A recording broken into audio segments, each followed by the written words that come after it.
Hi, everyone. Hi, Nancy. Hi, Summer. How are you? I'm good. How are you doing? Okay.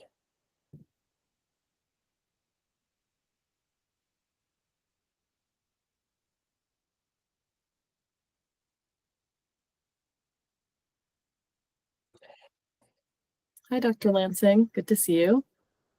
Hello, hello. How are you? Good. Good. Martin, thank you for your help with the recommendation. Greatly appreciated. No problem. Trying to align with what we've already talked about in past reports, but also we're realizing some more actionable items are probably helpful. Yeah.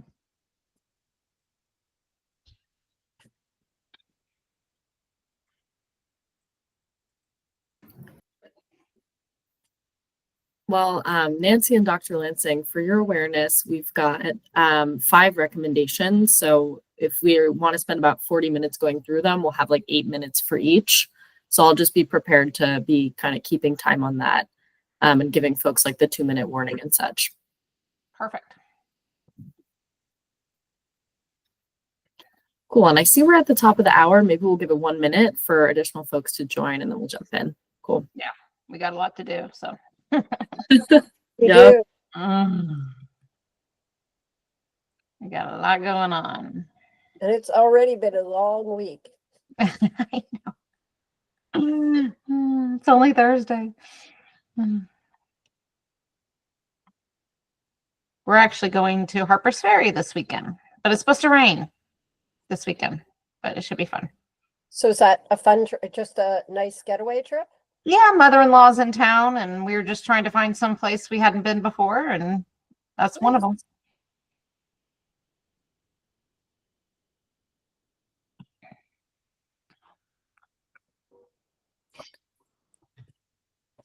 All right. Well, are you recording? We're recording. Yep. We're recording. Wonderful. All right. Well, let's just, in the interest of time, let's go ahead and get started, knowing that people will come on. Maybe we'll remind people in about a minute or two to put their name and organization in the chat, but go ahead and start now. Perfect. And I'll first hand it to you and Nancy in case there's anything you want to say at the top. Then I'll do some quick announcements and then we can get into the good Okay. stuff. Well, I just want to just start by saying thank you everybody for joining, and I'm really excited that we have 5 recommendations. This is the first year we've done the template and the checklist, and we've definitely added some things and created these subgroups, and I'm just really proud of everybody's hard work, and I'm excited to hear about all the recommendations. So I just appreciate everybody's work to get these done in a short time frame.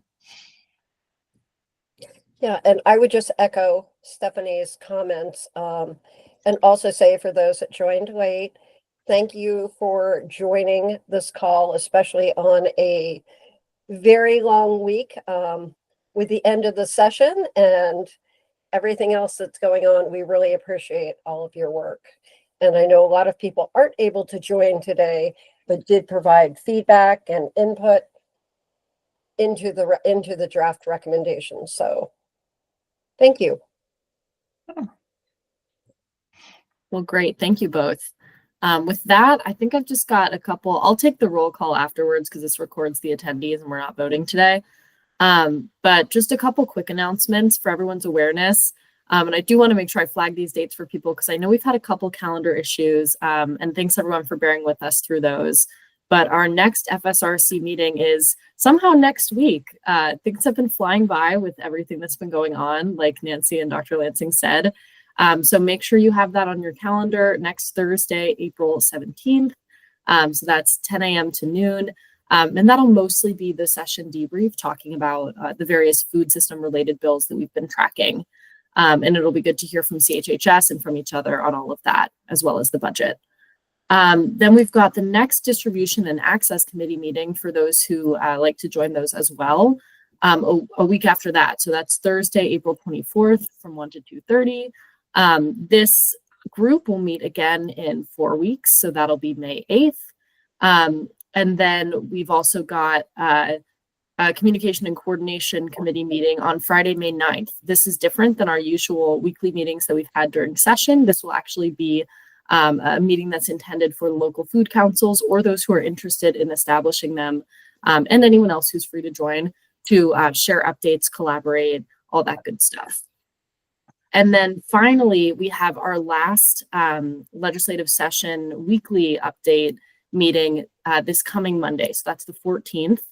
And that'll be 1 to 2 p.m. per usual. So that'll give you a bit of a taste of going through the bills that we've been tracking and what's happened with them. Again, on the 17th, you'll get a much longer kind of debrief and more of a discussion. But if you're interested in joining the call on Monday, that's a good place. If there's any bills that you haven't had the chance to check in on or things related to the budget you want to bring up, that's a good one to join.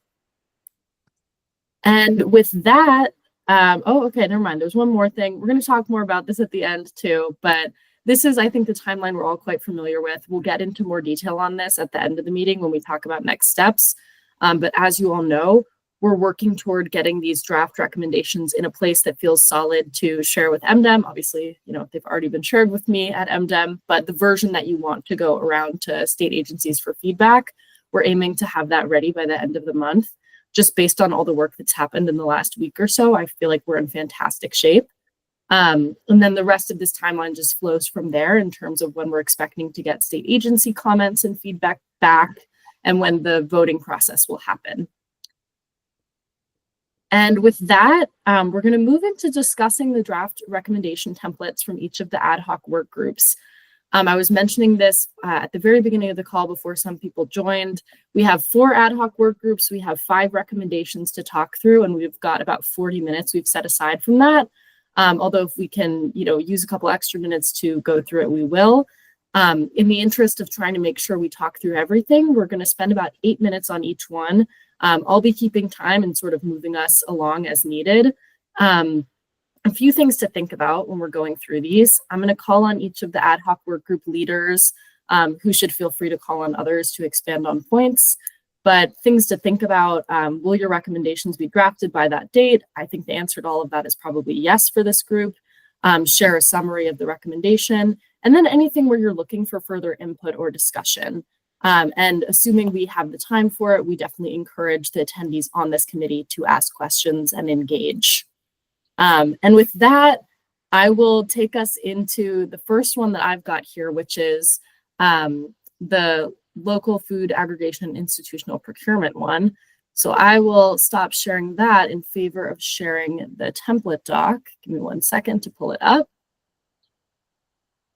All right. Okay, I think I've got the right thing shared. Let me zoom in a little bit here so people can see it.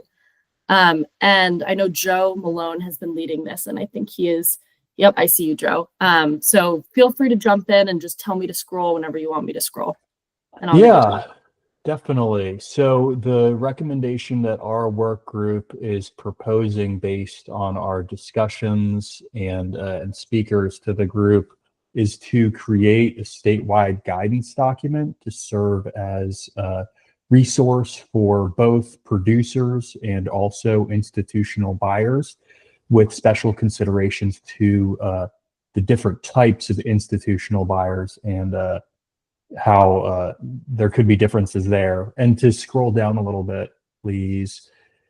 And so, yeah, this is a guidance document that will be state specific and will contain an overview of the processes involved from, again, both the buyer and producer side, but also include sort of like an actionable, what I envision is sort of like a checklist of necessary regulatory requirements and registrations onto different procurement systems with the state to fill knowledge gaps relating to, from the producer side, well, how do I get involved in this segment of, in this sales segment for my business, but also providing information for institutional buyers on things like menu planning and other considerations for working with smaller and beginning new farmers as well to incorporate smaller operations too. So you can scroll down a bit. And Yeah, it'll discuss standardization of some of the standard units and the procurement processes, quality and standards, and state and local procurement goals as well will also be discussed in there. And go down a little further. And so from our discussions and some of the data that was shared to our group, we came to the conclusion that procurement is an untapped resource when it comes to a budget-friendly way to help develop our Maryland food system here. And there are these other initiatives that are ongoing, such as the Certified Local Farm and Fish program with the 20% requirement, and sort of providing providing guidance that can dovetail well into those ongoing efforts and try to support them. So you can go a little bit lower here. I think I'm covering most of it. If there are others from the group that are on the call as well, feel free to jump in. So now on the implementation section, the group decided that the Department of General Services would be a good agency to spearhead this effort, given that they are the lead agency for state procurement. And but we, of course, recognize that it's a collaborative effort of other state agencies and stakeholder groups as well that would want to have input and participate in the development of this guidance document. And we also felt that a legislative mandate would help maintain momentum on getting this done through DGS. All right, you can go down more. I'm just trying to provide a high level of this and not go into every single detail. And so, like I said, the document is aimed at farmers and producers and institutional buyers as well. So keep going down. And there would be no funding requirement for this because the work would largely be done by state government employees. And like I said, we think that a legislative mandate would be useful here. And so I think one key thing, and I emailed Stephanie about this earlier this morning, pertains to the checklist for this recommendation, where sort of the path for this recommendation coming together was sort of nonlinear. It sort of accelerated at the end there where it came together, and we haven't yet plugged in DGS into this conversation. And obviously they are a critical partner in actually leading this effort. So I wasn't exactly sure, should we give them a heads up before sending around this recommendation? It would be great to bring them into the fold a little bit more on this. Yeah. Yeah. Go ahead. Go ahead. Yeah. I was just going to say, so again, if you look at the checklist, and I don't know if we're going to go over those today or not, but when you go through it, we're directing an agency to do something, but we haven't really talked to them about it. But what I was telling Joe this morning is that, these aren't due until the end of the month to MDIM, and then it's the process to go to the state agencies. But what we were unclear about is if you wanted like Joe or Nancy and I, or if MDIM would be the ones to contact the appropriate person in the Department of DGS and say, this is what we're thinking. Can we have a conversation about it? We just weren't sure what the process would be, since this is not someone that has an agency that's engaged directly in the council. Yeah, that's a fantastic question by both of you. I think reaching out earlier is always, a welcome thing. So if you all think it's helpful to reach out before the end of the month or before, May 1st, I'm happy to help facilitate that. I know that we've got contacts within DGS who could at least point us to the right person. So we can definitely start that process, get this shared with DGS early in the interest of just giving them a little bit more time to work through it and to kind of meet the council and get to know the work better. So Right. Yeah, happy to support on making that happen. Wonderful. So you'll facilitate that and then let Joe and others know if, I'm happy to join a meeting or whatever it might be Yeah. to get their feedback. So I appreciate that. Yeah, I'll do the reach out and copy. It sounds like you and Joe into it, and we'll go from there. And I would also include from MDA, Heron, right, Joe? Yep. Karen. Yeah, Karen from MDA, because she was the one who kind of wrote the report on the procurement process. And so I think she would be someone who would be relevant to that meeting.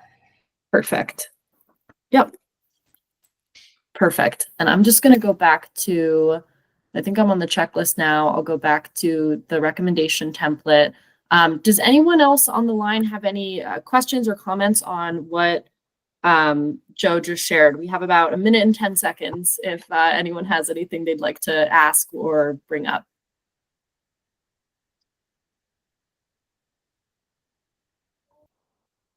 Okay, great. Well, it sounds like we have a solid next step for this one, which is great news. And it's great to see this coming together, and even getting earlier input from an agency, I think will be really valuable. Yeah, I think this was just to, this was a really good group. We had a lot of people on the phone. I think there's a guidance document is really needed. And I think some of the things we were talking about, the nuance between working with schools versus working with agencies. And, I think they could really go far with this. So it's kind of making sure the scope of what the guidance document that they can, we don't want it to be too narrow. We think but obviously it can't be too broad because we want specific guidance for farmers, for agencies to meet that. And the thing that really jumped out at me was the point less than 1%. So we're supposed to get 20% and we're getting less than 1. So I think that it's really needed, so if we can kind of hound that fact that we are nowhere close to where we need to be, and this is a legislative mandate. So how are you going to help us get to where we need to be? And then we can help you, but we need some guidance from you first. Yeah, that's a point really well taken. I think spelled out very well in what you all put together. With that, I'm going to move us over to the group that you've been leading, Dr. Lansing, which is agricultural labor and workforce development. I'm going to move over toward that template. Okay. And yeah, just let me know when to scroll and feel free to talk through it. Great. So this was actually something that was in last year's recommendation. So it was part of our last year's recommendation, but we've shifted it in our conversations. We had last year recommendation, we mentioned Department of Labor, and we had a lot going, and Department of Ag, leading a task force to try to get an apprenticeship. And we have shifted that. So now it's a commission on agricultural workforce labor development to enhance food production security. So you can go down. So this is more about, instead of we want a commission, but we actually now want it led by the Department of Labor, really understand the program and what that might look like. And hold on, I want to mute Grace. And so what this will do is create this commission that brings together people from the Department of Labor with state agencies, and you can scroll down. Keep going. And specifically looking how we go, the CTE programs, which are the career technical programs in the high schools, actually work really well for agriculture. But then once we get to the statewide apprenticeship programs, we don't have anything in agriculture.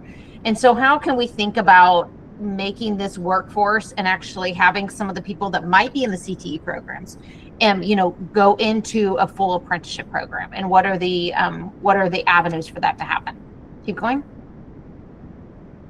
And it may need a land date if the Department of Labor, if they don't just say, yes, we're going to do it, then we want to mandate that they do it. So we added that at the end. So the specific reports that we're asking them to do, it's similar to the other report that Joe just went over, also by December 2026. We just followed their timeline. And so if you want to scroll, the people that are mentioned here, is the people in the CTE program, NGOs that provide agricultural workforce development, the Farm Bureau, ag commodity groups, university extension, and state agencies. And we called out 3: commerce, labor, and ag. That would be on the commission.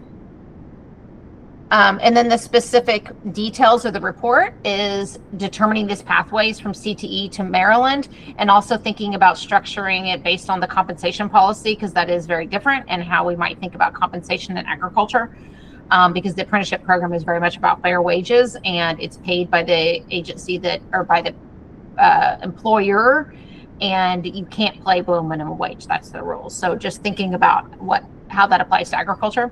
Guidelines to run a successful apprenticeship program and really trying to facilitate that. Also thinking about if this might be some sort of combined labor, so it's something that could be combined with in season and out of season, because the apprenticeship program is a year-long program. Consider how to replicate the Perkins formula funds. This is federal funds, to think about how we would do that in the state. Direct connection between, we already run a couple U.S. federal organic farming apprenticeship programs in the state with nonprofits, but they're not really connected to statewide efforts. Exploring opportunities for better linkages between some of the stuff that is being happened with inmates. And people who are better at this language, I will say we struggled a little bit with this language. And so if you, please feel free to edit this if we're not using the proper terms. But looking at the gleaning programs, the inmate-based gleaning programs, and livestock production programs, and agricultural workforce productions in the prisons, and thinking about how that might kind of translate to after work, and maybe that's coordinated with the apprenticeship program, or maybe it's a separate program. And then specifically coordinating with the Maryland Department of Education. So we might want to actually add education to the top summer. They should be called out as well. There should be 4, not 3. But yeah, but keep going down for a second. Yeah. To specifically thinking about service learning hours. So all graduating seniors need 24 service learning hours, but they specifically, you don't get paid for those, but you can't use them on for-profit farms. And it's kind of an issue when we, anyway, thinking about how that might work if there's legislation needed for that. And then exploring mechanisms needed to provide state-based platforms for small and medium farmers and federal grant programs. This is specifically kind of the visa issues, and is there a way that we can share some of these cooperatives and have more access to labor for our small farmers? So a lot that needs to go in the commission's report. And so then again, the justification just talks about basically what I've just said, labor being the #1 barrier. The average age of a Maryland farmer is 57.8 years old. That's not young, that's the average. That means half are above that, half are below. And so, but our population at the whole is 39 age. So there's a big gap between our population and a farmer's age. And then I just detailed this builds upon the 2024 recommendation, but there's still things from that recommendation that can be put into this recommendation. So this is just cut and paste job, but it's just detailing some of the things that were already as the background information for the last recommendation that can be here, knowing that we're moving it from ag to labor, and it's now a commission. You don't need to repeat that. That's in the last year's thing. So just keep going down. It's just cut and paste job. So the implementation is, again, having these groups come together, write the report by the 26th, the target audience being, keep going down, to the statewide audience, K through 12 inmates, medium-sized farmers, small, medium-sized farmers, new and beginning farmers. And then again, we had, and this goes back to the same thing as Joe was saying for the last recommendation, we had people from labor and commerce in these meetings talking about it and writing it, but did we get the official endorsement in the checklist, right? It says, do you have the endorsement? It isn't an endorsement per se. So I think it would be good for us to specifically work with Logan and have the same type of meeting summary you're talking about, coordinating with the other group. We should also be coordinating with labor to make sure that there is that kind of like endorsement. Like, yeah, we would, and then that goes down, if you keep going down to the legislation piece, we might need a mandate, right? So maybe we can take that off, right? If they're saying, yes, this is something we want to do, this is something being recommended. I still think it should go into the report, even if there isn't a legislative mandate, just to kind of hold everybody accountable. And so anyway, that's the labor one. Well, great. Thank you. And it sounds like, first of all, it's great that labor has already been involved, and I'm definitely happy to help in whatever way possible to get it through like additional channels at labor, obviously still coordinating with Logan, who has helped out on this. Mm-hmm. Does anyone have any questions or things they would like to add to this, either who were a part of the group or who weren't? This is pretty, go ahead. Stephanie, Perkins formula, just briefly explain how that works. the federal funding? I don't know. That's the problem. We wrote that and Logan wasn't there to explain it to us. So I just kept it in there. So also, Summer, you need to tag that and tell Logan to like elaborate on that a little bit, because that was, you picked up Steve. You noticed I brushed over it and didn't talk about it because I don't understand it enough. So Great. it was in our notes as something we wanted to put in there from the prior meeting, but Logan wasn't in our last meeting. And so we, So You're very Logan brought astute. that to the group at a previous Yeah. meeting. Okay. I think it's federal funding for school CTE programs that could include apprenticeship. So potentially that funding could be used to get kids on farms, or there might be another model that could be similar to help get funding to get kids on learning on farms, I think. Yeah, so I Okay. think it's the idea of like, right now you can't do service learning hours, and you also, the CTE program is a little bit different. And the Perkins program, the idea is that I think it provides grant funding to pay high school students to work on farms. And can we harness that better? To work in any business, I think, but if we could get more of an agricultural emphasis, that would be good. Thank you. That is really interesting. Great question, Steve. Because I did not know about that either. I think that's all the time we have for this one. And this is amazing. I will say this, in the past week, this has really gone into a lot of amazing detail. So kudos to the group that has worked on this. I'm going to move us over into the next work group, which is with Nancy. And we've got 2 recommendations for this work group on climate smart agriculture. I'm going to start with the data focused one, Nancy, if that works for you. Let me make sure I share the right thing. And let's see, got it. And I will hand it over to you and start the timer. Okay, so our first recommendation is looking at the creation and maintenance of an early warning weather system to provide farmers with a planning tool and alert them of local weather changes.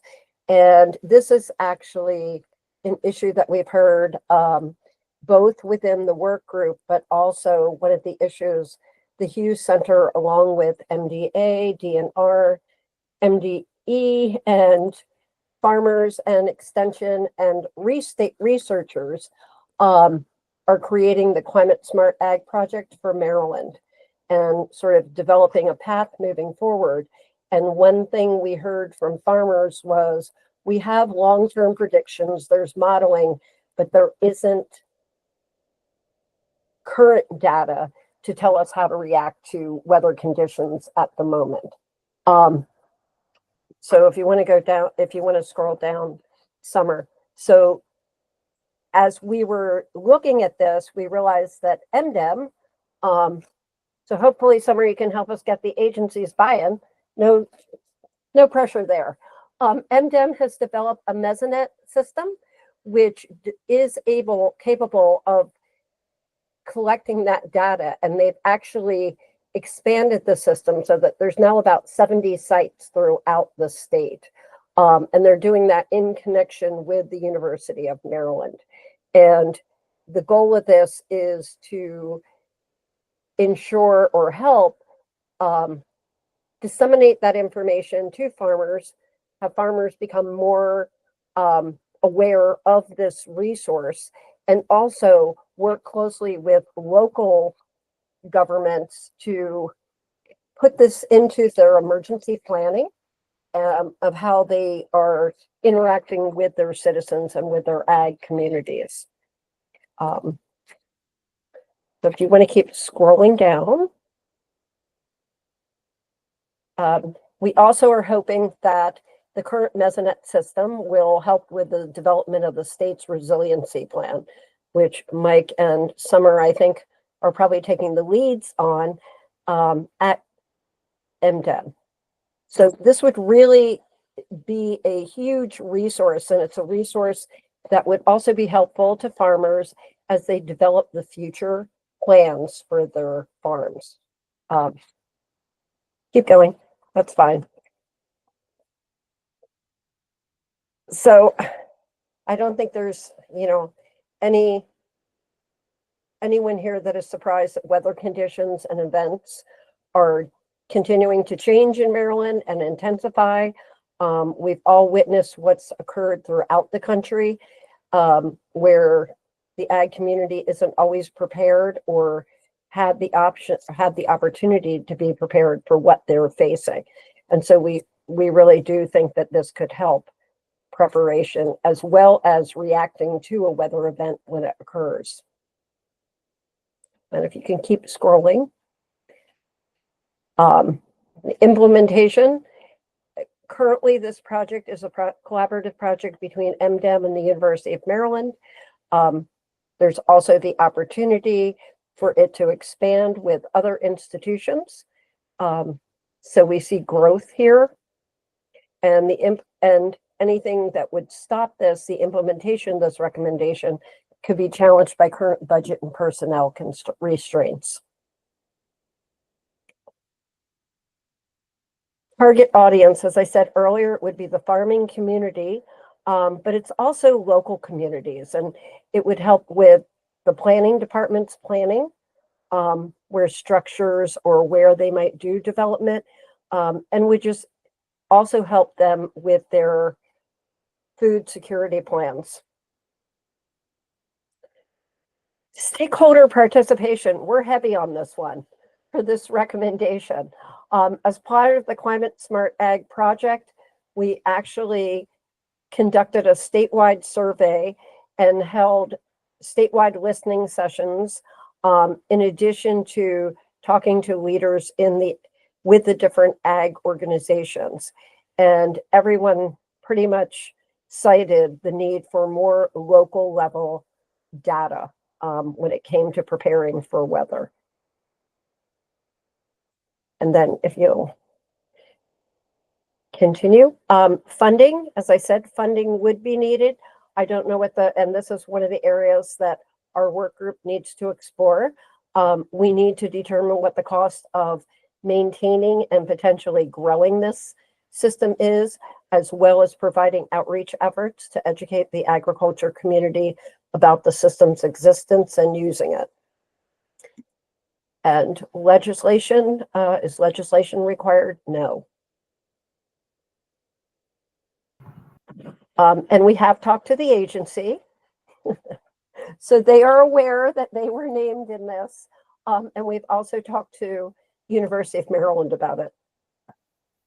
Fantastic. And yeah, this is another one where it's already on my list to just make sure I send this to the specific Mesonet people within MDEM in case they have any thoughts. But I'm so glad you brought this up, because I wasn't even thinking of, funnily enough, wasn't thinking of the agricultural community as an audience that we're probably not tapping into appropriately yet with Mesonet. So I think it's a great connection to have made. Does anyone have any questions or things that they'd like to add on this one?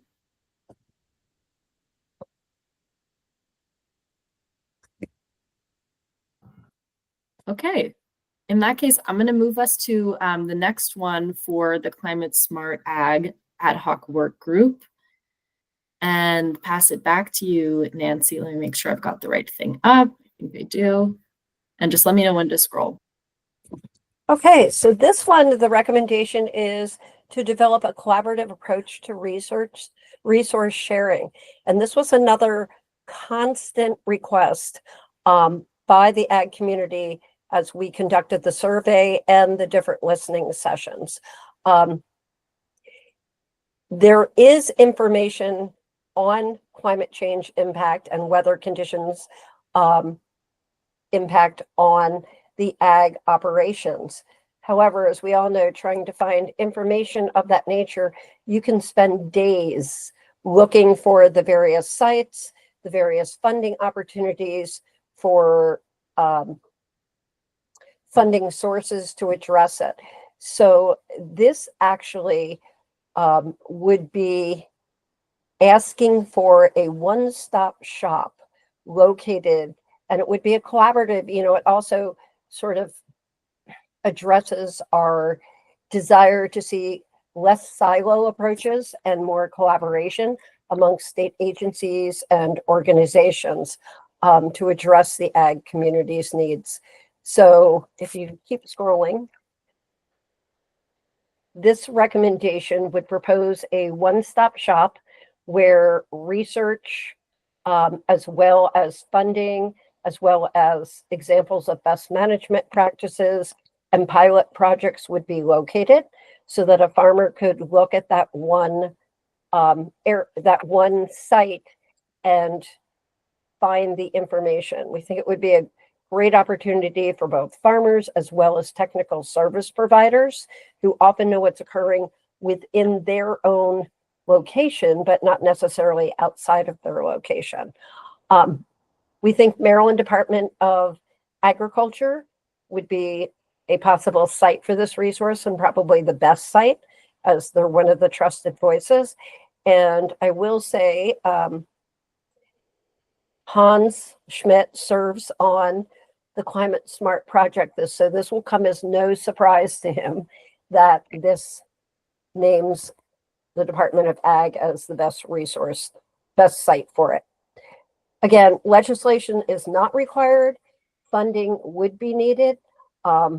And that's a conversation that we would need to have with MDA and with others to determine what would be staff time to implement a site of this nature. There would be the need to collect the information and also to make sure it's maintained. And then if you want to keep scrolling, as I said, the justification is we have just heard over and over and over again the need for a one-stop shop from the ag community, and also the need for outreach and more education for farmers in this area. We felt this was the best approach, especially with the current budgetary and staffing pressures at both the federal and state level, as well as the constant change with the federal programs.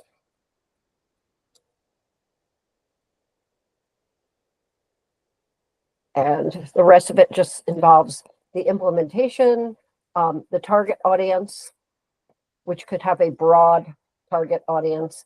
And as I said, stakeholder participation was really quite broad on this to bring this recommendation. And funding, we will check with MDA and others to determine what funding might be, funding needs. And it looks like Dr. Lansing, you have your hand up, so feel free to jump in. Yeah. So with the other two recommendations, which actually didn't require funding, just staff time, we actually said, yeah, legislation is needed to make sure they do it.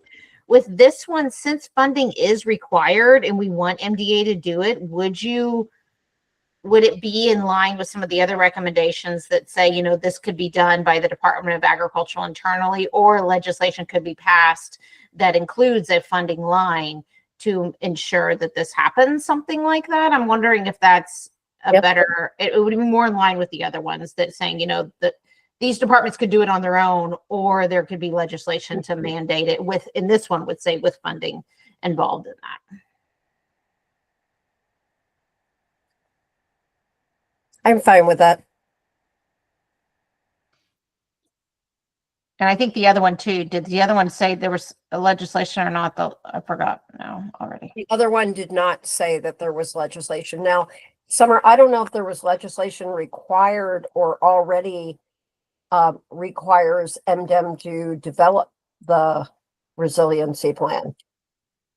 For the resilience plan, yes, that is written into legislation. It's sort of like, you know, aligned within the broader legislation that established our office, but it's in code. And I guess it's also an executive order, so that one is covered. Did someone else raise a hand? Thought I heard the noise. Oh, I see. Okay. I didn't raise a hand, but my comment was going to be along the lines of the legislation wording as well, especially if funding is going to be something that plays a role. Formalizing something might be the better way to go than the informal approach, since this would be a ongoing resource and require. And I wasn't part of the work group. I know Hans is that's more in line with Hans's team. But yeah, no, what you all said makes sense. I just wanted to reiterate that. Thank you, Martin. Great. Any other thoughts or feedback, questions on this recommendation? I think that's really helpful, the conversation around whether to say that legislation is required.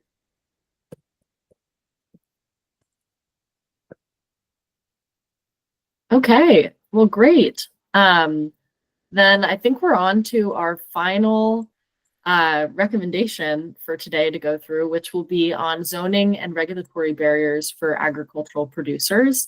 And I'll hand it over to Martin. Let me just pull up the document for that one.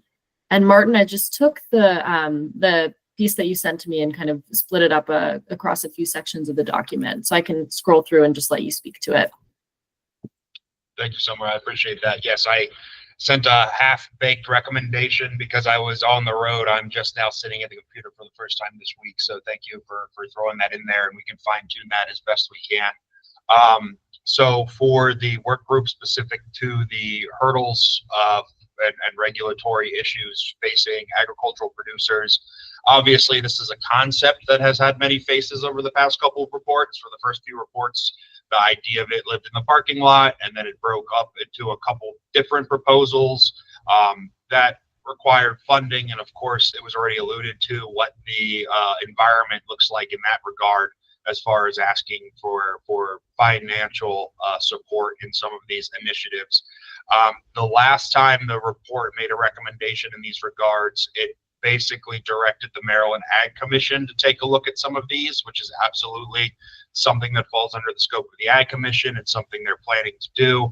But of course, with the final recommendations passing in November and the Ag Commission only meeting twice so far, it's hard to measure the development in that regard. So the way we leaned, having really one roundtable discussion in this work group with the farming community and representatives of agricultural development, was to propose a directive that the regulatory agencies that actually enforce and oversee these licenses as it relates to value-added agriculture and the infrastructure revolving around value-added agriculture, not so much the agritourism side, but the production of agricultural products, feeding into many of these other themes we've been discussing.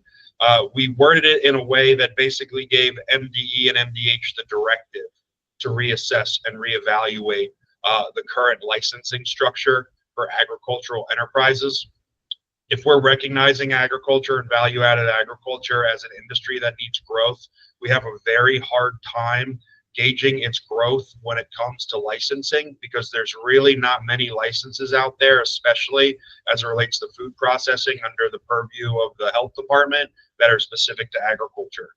So if we are in line with many of the recommendations already proposed this afternoon, when it comes to local procurement and making sure local foods are bought and distributed locally, milled flour and things like that are not under a particular farm license, and therefore harder for us to track and show growth in. So this is a low maintenance, low funding requirement initiative, although you all on this call are probably familiar with MDA's regulatory efforts as it relates to lessening some of this framework.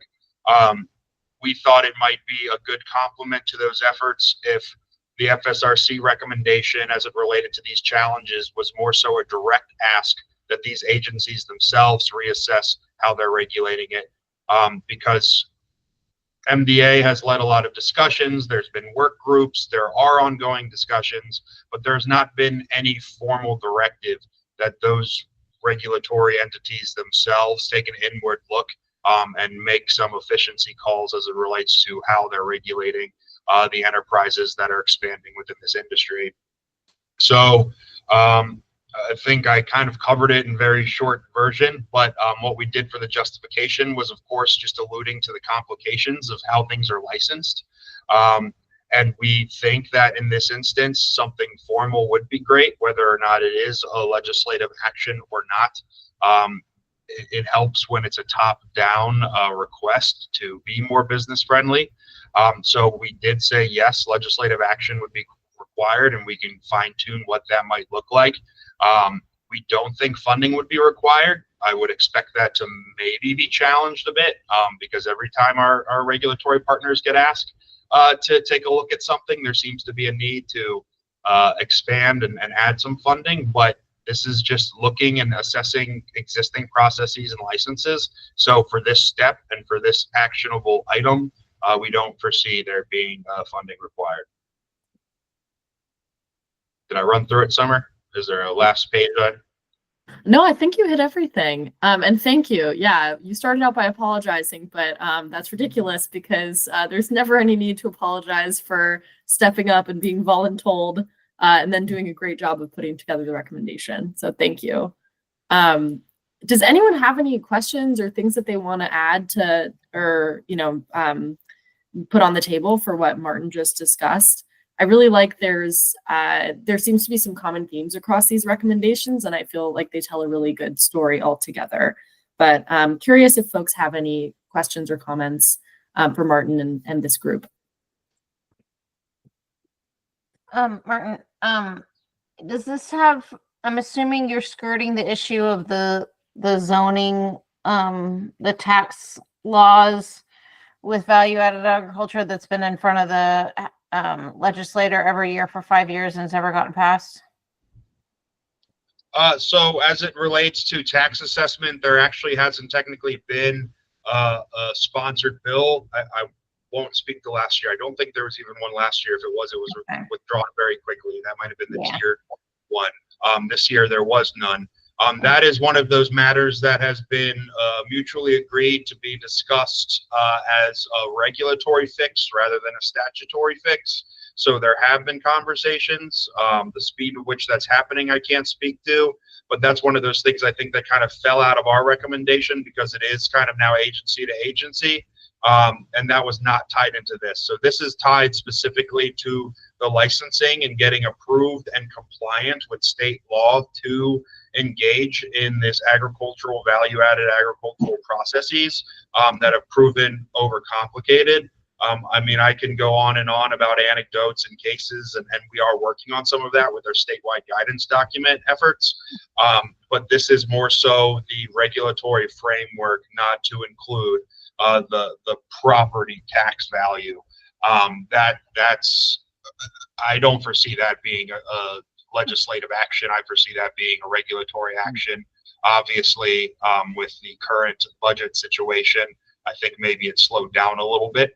Anytime you approach a regulatory partner now to try to lessen tax income, then, so I can't speak to that. My colleagues have been involved in those conversations, but yeah, it wasn't in a bill last year. So we might be fading to a point where that it doesn't have to exist within recommendations. It's less timely now, but those conversations are ongoing. Okay, thank you for the clarity. Thank you. Nancy, were you going to say something or no? No. Okay. It looks like no. Any other thoughts, questions, comments on this recommendation? I guess a process thing. So, I mean, go up a little bit, like the objectives was not there. Like there's some things that aren't there yet. So I guess the question is, this is more of a process, not to call, but for all of us that have, these 5 this is like the 5th one, right? We're done now. Okay. So Yes. this kind of leads into the next thing in terms of process. Like, so do you want us to put this in one place so that we can see all five of them and then, evolve them over the next 2 weeks? Again, I guess it would be, do we need to vote as a committee that we want these 5 to go forward, or we'll do that later, that this is just to send them to state agencies and then they come back and then we'll vote once they come back? That's my understanding. You're shaking your head, so yes. So we don't need to vote on anything, but is there anything that you want us to do as a committee to kind of work through some of the language of these 5s? And I'll also say the one thing I noticed looking back at the ag labor one, for example, of 2024, the language was a little bit different than the language in this template. And so I don't know if MDIM's going to be in charge of kind of doing some of that, or if this is just going to be the language that we use this year. Yeah, great questions all around. So I'll start with the easy one, which you already kind of got the answer to, which is, yeah, right now we're not voting. This is just sending it to agencies so that we can fine tune it, and then the vote comes a little later, and I can share those dates with folks. It's on one of the upcoming slides. Then the other questions were, do we want to put this all in one template? We can do whatever is easiest for this Oh, group. not one. If that- template, or like sorry, one in one document, have all the templates in one document so people can go through and edit in one place. If that is the easiest way that has worked for you guys to do it, then we can definitely do that. I may, the challenges we've had with sharing Google Docs from our state email, so I may coordinate with you to just set up the document, Dr. Lansing, and then I can paste the things in. If that's an easier way for people to go through and review, that's totally fine. And I feel like I'm missing one of your questions. I think the other one was maybe around, was it around like the timeline for making sure all the sections are filled in and things like that? Yeah, I mean, so what do you want us to do over the next 3 weeks, I guess? So these are due to you at the end of the month. And I think some of us feel like we did it, like there may not be a lot of work needed, but it might be nice for other people to make comments. And now that we presented it, for people to kind of look through those over the next 3 weeks, if people want to wordsmith or have things to say. And then 2, as we start interacting with these state agencies over the next 2 to 3 weeks, they may change the wording. But I guess, what do you want from us as a committee? So we have 5 here. I think the thought is to put them on a Google Drive so that people can look at them from the committee. And I would just suggest that people not edit directly, but use suggesting mode if you are. So we'll make sure we have other copies that are, hard copies. But we'll put these in suggesting mode. But what else do we need to do over the next 3 weeks before the deadline on the 30th? That is really it. I think that we're in a great spot, which is that you see some of these are even ready to start sharing, and that's a good place to be. So yeah, if there's anything that's not filled out or after this meeting that you realize you want to make edits to, definitely get those edits in. That's kind of priority number 1, filling things out, getting in the edits you need, going through those checklists, which it looks like most of the groups have done. And if you haven't yet, and then, I can work with you, Dr. Lansing, to get these all in one place, send it out to the group. We can start getting comments and feedback from the broader committee. It sounds like in a couple places, for maybe the first 2 recommendations we talked about, we're ready to start reaching out to agencies. So I think it's okay if those processes are happening at the same time, and we'll just adjudicate the edits once we've got them all in. So my thought would be these processes could run in parallel. So first order of business, if your template isn't filled out, make sure to fill it out as soon as possible. We'll work to get these all in one place so that the broader committee can give feedback. We'll send that around. Let's aim for sometime next week. We'll start the process of reaching out to agencies for the groups that have said they would like to do that already, and start getting feedback that way. And this will tee us up to, I think, be maybe even ahead of schedule in a few places. If we had some time, I did have a couple of questions specifically on the checklist. Maybe I can share, let me see if I can share my screen. I can share my checklist, or you can bring up my checklist, either one, I don't care. Sure. Let me see if we'll see who's first to do it, but I think I've got the checklist here. Oh man, too many things open. I'm I definitely have mine pulled up. Let me see if I can present.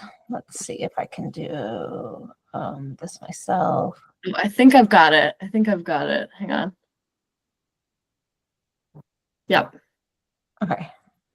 Am I sharing? Yeah. Right. I'm sharing. You're sharing. Oh wait, are you sharing? I No, think I'm sharing. I don't know who's sharing. Great. It looks like it's me. Cool. Okay. But go for it. Go for it with the questions. Okay. So, in terms of this, so, we're those first 2 that I have highlighted, it sounds like any of these that have an agency listed, that we're over the next few weeks going to go back to those agencies and have those conversations. A lot of times we've had like as Nancy's for her, Hans has been involved, but is that approval? Is that an endorsement? And so, it sounds like we're going to continue to have these conversations. And then it sounds like when we give it to the state agency, they then can respond saying, yes, we do or don't endorse this in April. So I'm okay with this one, with these. But as you go down, some of the diversity, inclusion, and equity issues. So I think these are a little bit more challenging for some of our ag-based programs. And so, does it prioritize underserved and overburdened and low capacity communities? Yeah, I mean, labor is labor. We're assuming this, but it isn't like it's specifically carved out. Does it promote racial equality? We don't say racial equality. We say new and beginning farmers and small farmers, which tend to be more racially diverse, but not, it's tend to be more racially diverse than all farmers. The small farmers do, but it's, this is a different kind of context here. And then specifically, did we receive input and endorsement from the target audience and beneficiaries of this recommendation? Do we have evidence of that? So I think this is a little challenging for all 5 of the recommendations that we put forward. And so I don't know if there's a way to kind of think through this and, maybe bring it back to, I think we even have someone on the Food System Resiliency Council don't we have someone that's like specifically diversity and equity, right? Doctor? Yes. Yeah. Maybe having someone kind of guide us through this process, because I feel like I want to, I want to do this, and I think this is important, but I guess for some of the recommendations as laid out, it's just not as clear how we address some of this criteria. And maybe it's okay if we don't address each one, but I think having a few of, as we go through, because we still have a month or 2 until these are kind of up for voting. Right. So as we go through these next couple weeks, having a little bit of clarity of how we might be able to do some of this and how we can kind of strengthen the recommendations that we do have to match this checklist a little bit more. Yeah. And as Leslie said, we might need to think about how we're doing this. I know with my federal grants that I have, and I'm sure Leslie does well, we've had to change the language that we use in our reporting documents. And so, thinking through this in the new climate, I feel like I need a little bit of guidance here. And Steve, go ahead. Yeah, I agree with everything you just said. In terms of the question, has the committee engaged a diverse perspective and identified potential challenges? And you say not explicitly. I think Grace Leatherman's organization, Future Harvest, has a diverse membership. So, and I know Grace has been involved in several of these conversations. So, Grace, how do you feel about that? Well, we do have a very diverse membership, so happy to talk about that. I think it's that we keep these in mind with everything we're doing. Again, if there are folks I can connect you with or share data about who some of our partners are, happy to talk it through. It's a little hard to hear you, Grace, but I kind of sense you were in the affirmative on my thought. Happy to help. Yeah, sorry, I'm on 270. Happy to talk it through. So maybe what I'm trying to say is maybe we can say yes to that question. And maybe that could be something that we focus in on our May meeting to kind of think about how we take our 5 recommendations that we have so far and how we think through, engagement and refining these to be ready for the full voting. Because I think the full voting doesn't take place till when? I'm sorry. What is our timeline, our next meeting compared to the timeline? Yes. Let me share. This is a timeline that's a little bit more specific than the other one. So basically, like, we're starting to vote on the inclusion of draft recommendations at the end of May. So that would be based on the timing of the next meeting. What was it? Was it the 8th? It was the 8th. Yeah. So that should put us in a good spot to have this conversation and maybe walk through the checklist with each of the recommendations, and we can be prepared specifically on some of those points you mentioned, Dr. Lansing. This is super helpful, by the way, to hear the thought process and what happens when the rubber meets the road and we're actually trying to use this thing. which parts are not as straightforward as they seemed before we were taking them for a test run. And appreciate the points on kind of language and, new dynamics to be aware of too. I know we are 2 minutes from time. The one thing we didn't get to, which I'll just mention too, as maybe just a call out of something to think about before the next meeting, is if there are any parking lot issues that maybe aren't going to get a recommendation, but we want to include in some way in the report. That is also something that we can talk about next time and for everyone to start thinking about. I know many people have this. This is probably living in a bunch of different brains and just making sure we get it all on paper and don't kind of leave things off that we know are important just because they don't have a recommendation. I think this was one of the last things we had, but yeah, again, these are just next steps, and I'll follow up more specifically with the ones I said verbally that Dr. Lansing mentioned, but we are, I think, in fantastic shape for this next step that's coming up to share this with state agencies. We're going to share some early with the hope of getting feedback by mid-May. Then you'll have the opportunity and MDEM will help adjudicate the edits to make sure that we've gotten all the edits both from the committee and from state agencies and gone back and forth if we need to, so that by the 22nd, we can send these around to the group to vote on making sure we want to include all the recommendations. Is that the last thing we have? That's the last thing we have. We don't have time for committee member updates. As always, feel free to reach out to me. You can reach out at this email or at my email, summer.modelfino@maryland.gov. But just a big thank you. This has come together so quickly, and the recommendations are really, really strong. So it's amazing to see what this group has put together. So thank you, everyone, and please feel free to reach out if you have any questions or if things come up outside of this meeting. Great. Thank you, Summer. Thank Thanks, you so much. everybody. Thank everybody for joining.